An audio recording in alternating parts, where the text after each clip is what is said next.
by insecurity, fear, and church-inherited sexuality. We talk about that in the book. The whole point of plural patriarchal marriage is to grow our nation through righteous seed. But not only through righteous seed, but through righteous women, trained by righteous men. It's all about discipleship. Hallelujah. It's all about discipleship. Look. The whole point, let me read it again, is to grow our nation through righteous seed. But not only through righteous seed, but through righteous women, trained by righteous men, who have their physical needs met as well. How many women in the world will give a man anything they want if he will just take care of her and pay her bills? Come on now. Why is it different in Torah? It's not. It's not. It's not. This is the Israelite way of being fruitful and multiplying. By taking captive women and discipling them in mercy, we see in today's Parsha when there's a war taking place. How many know we're in a war? I said, how many know we're in a war? Don't tell me we're not in a war. Don't tell me, well, this is archaic, Rabbi. This is talking about 4,000 years ago. That means no, the devil's dead. The Islamic beast system is not real. We're not in a war. Everything's hunky-dory and you have no problems. You're in the kingdom. Yeah, right. Is that true? We are in a war for righteousness. The sons of Belial versus the sons of light. And as long as we're in a war, there are women who are captive waiting to be discipled. Now you may say, well, what about the word of Yahweh says, don't be unequally yoked with unbelievers? That's right. That's what the 30 days is. To begin her transition, to make sure she's equally yoked with you. Wow. And you don't marry her and go into her until she is equally yoked. Wow. Wow. That brings a whole new light to the situation.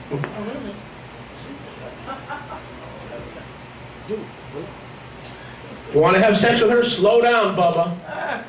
She's not saved. She hasn't repented. She hasn't made teshuvah. Exactly. You're being called to a patriarchal lifestyle, and your wife is giving you hell on earth. You guys ain't ready. You're going to be unequally yoked. Exactly. Slow down. Wait 30 days. If you have to, wait another 30 days. Exactly. That's the whole process. This is the Israelite way of being fruitful and multiplying. Taking captive women and discipling them in Rachamim and Torah. We obey Yahweh's command to be a light to the nations.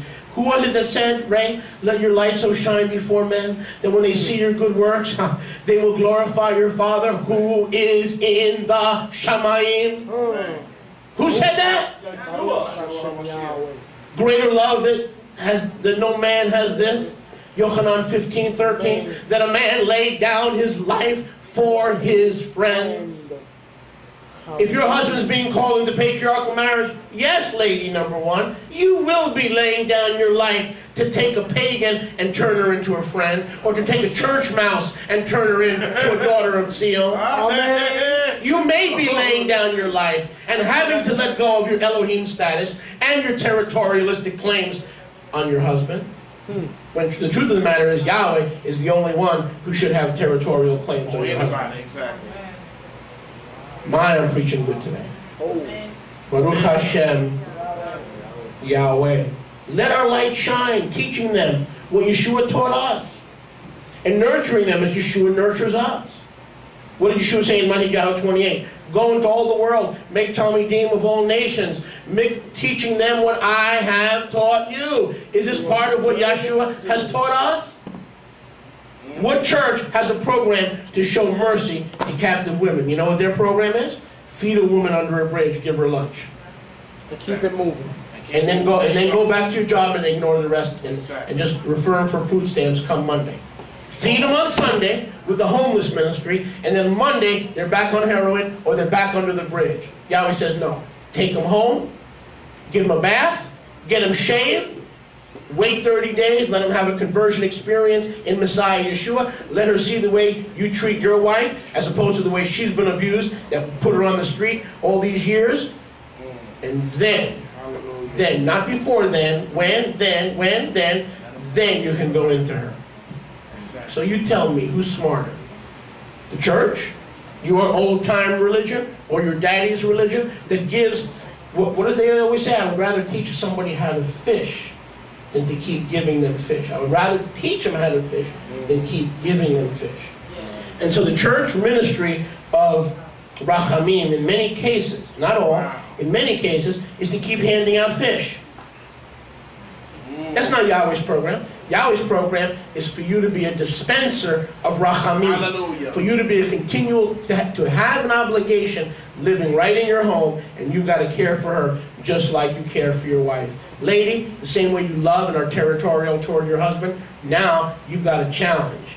It's going to be a thorn in your flesh, but through the submission to the Ruach HaKodesh, you are going to love that woman as if she was your own sister. What a program to die to self. What a program to die to the flesh. I don't know of many other programs other than what's found in Yahweh's Torah where we're taught how to die to self. I had someone tell me, if you are being called by Yahweh into patriarchal marriage, you're going to learn more about yourself than you ever wanted to know. Because not only can it bring out the best in you, it can bring out the worst. Can I hear a good amen? Amen. Now let's go to verse 14. And before I forget, someone says to me, Rabbi, it's true that this is the first time you're teaching this as a Torah parsha, but in the past, you know, you've made hints, you've dropped comments, you've made, yes, I've given you little crumbs from the master's table, that's true.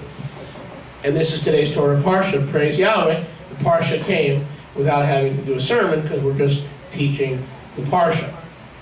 However, let me say this. And I have people in the congregation and also outside the congregation. You know, why is this something that we really need to know? And you know, my answer is? Because it's Torah.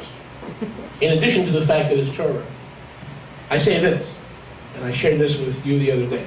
When I see John Hagee teaching it, when I see Joyce Myers teaching it, when I see Billy Graham teaching it, when I see all those who have major TV ministries teaching this, that's it. I'll stop. My job is done. Yahweh doesn't need me. But as long as there's a handful of people teaching these things, I must discharge my duty. I cannot be quiet.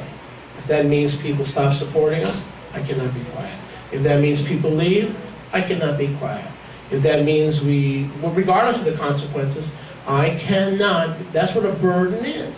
It's a burden and something that has to be duly and faithfully discharged. Amen. So when you see all these television evangelists, Jack Hayford, when they start teaching the viability of Yahweh's marriage options, please let me know so I can recount and recover some of the support that we used to have. It's coming. Verse 14.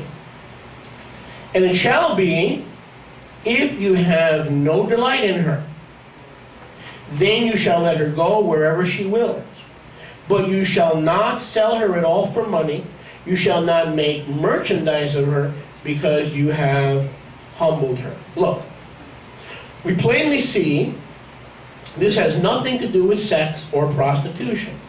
It has everything to do with liberty and freedom. Listen, if the added wife or the first wife, for some reason, do not work out together, the second wife shall be loved and shown the mercy of unconditional love and unconditional freedom by allowing her to leave and to pursue her own life whenever she desires or whenever you desire her to leave. In other words, if it doesn't work out, you are not in bondage to the relationship. Can you see that? Yes. If it doesn't work out, you're not in bondage to the relationship. You're free to let her go, and she is free to go. Why? Because she's no longer a captive. She is an Israelite. Can I hear a good amen? Amen. So, what happens if there's a problem?